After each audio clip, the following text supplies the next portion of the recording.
A chimpanzee spends about 6 hours every day chewing. Just chewing. Raw fruit, raw leaves, raw meat when they can get it. 6 hours. You spend about 1.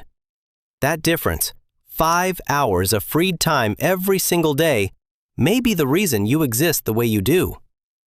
And it all comes down to something your ancestors did with fire, something no other animal has ever done. They cooked. Here is a problem that biologists spent decades arguing about. The human brain is enormous. Relative to body size, it is 3 times larger than it should be for a primate. It is also extraordinarily expensive. Your brain uses about 20% of your body's total energy, at rest, doing nothing, just existing. That is energy that has to come from somewhere. And for most of primate history, there was no obvious source for it. Here is the other side of the problem. The human gut is small. Compared to other great apes of similar body size, our intestines are roughly 40% shorter. This is strange. A bigger brain needs more fuel, but a smaller gut processes less food. For decades, no one had a clean answer to how both of these things could be true at the same time. Then in 1999, a primatologist named Richard Wrangham published a theory. It was straightforward enough to seem obvious in hindsight. Cooking, he argued, changed everything. Not as a cultural development, as a biological one. The act of applying heat to food before eating it fundamentally altered what the human body could extract from the world. Here is what cooking actually does to food at the physical level. Heat breaks down cell walls. It denatures proteins, making them easier to digest. It gelatinizes starches, unlocking calories that would otherwise pass through the gut unused. It kills pathogens. And it softens everything, reducing the mechanical work the body has to do to process a meal.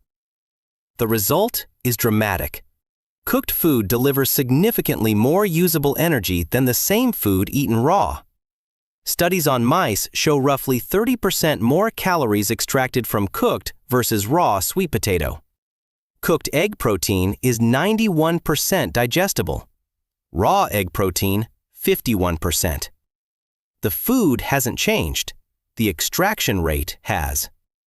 Wrangham tested this idea by looking at raw food dieters. These are people who eat exclusively unprocessed, uncooked food for health reasons. What the data showed was unexpected. Despite eating large quantities of food, the majority of long-term raw food dieters are chronically underweight.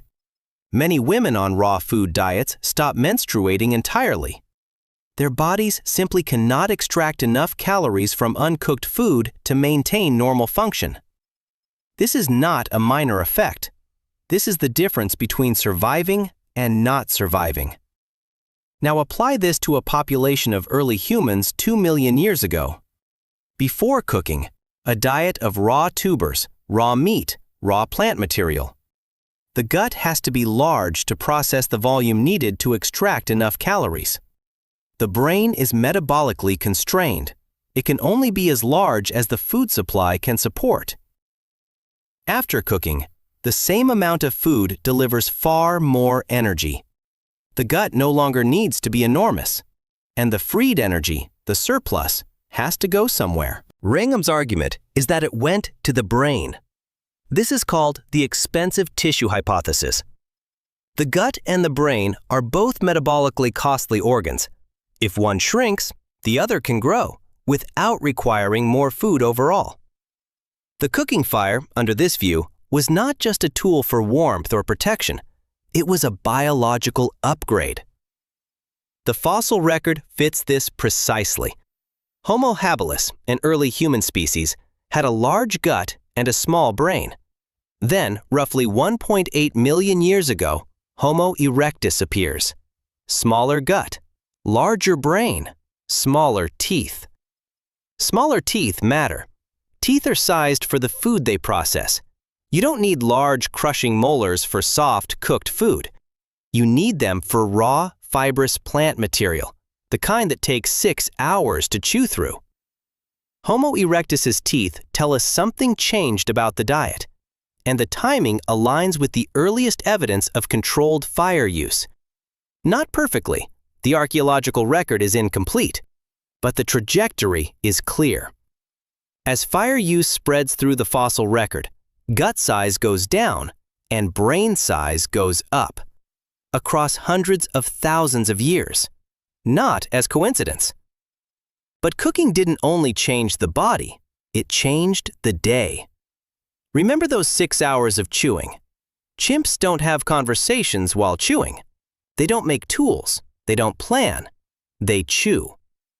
When cooking reduced daily chewing time from 6 hours to roughly 1, it didn't just free up energy, it freed up time. Time that early humans filled with something new. Gathering around the fire, talking, planning hunts, sharing information, teaching. Fire created the first fixed social structure, a place to return to, a shared center.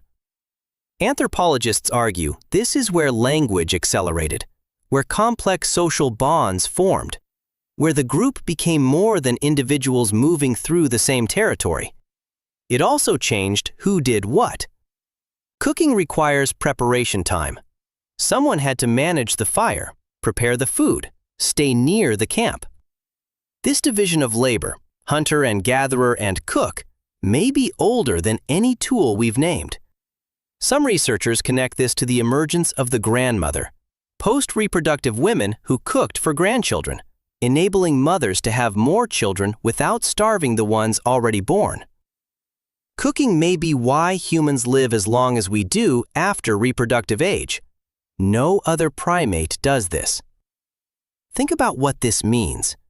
One behavior, applying heat to food before eating it, triggered a cascade that is almost impossible to overstate. More calories, smaller gut, larger brain, less chewing, more talking, more planning, fixed camps, social complexity, language, grandmothers, extended childhood, longer lives. Every major feature we associate with being human can be traced, directly or indirectly, to the moment someone held food over a flame. Not as a discovery, as an accident most likely, a piece of meat that fell into a fire, an animal caught in a wildfire, found and eaten, something that tasted different, better, easier, and one individual who did it again on purpose. That individual changed what it means to be alive on this planet. Every meal you cook is an echo of that moment.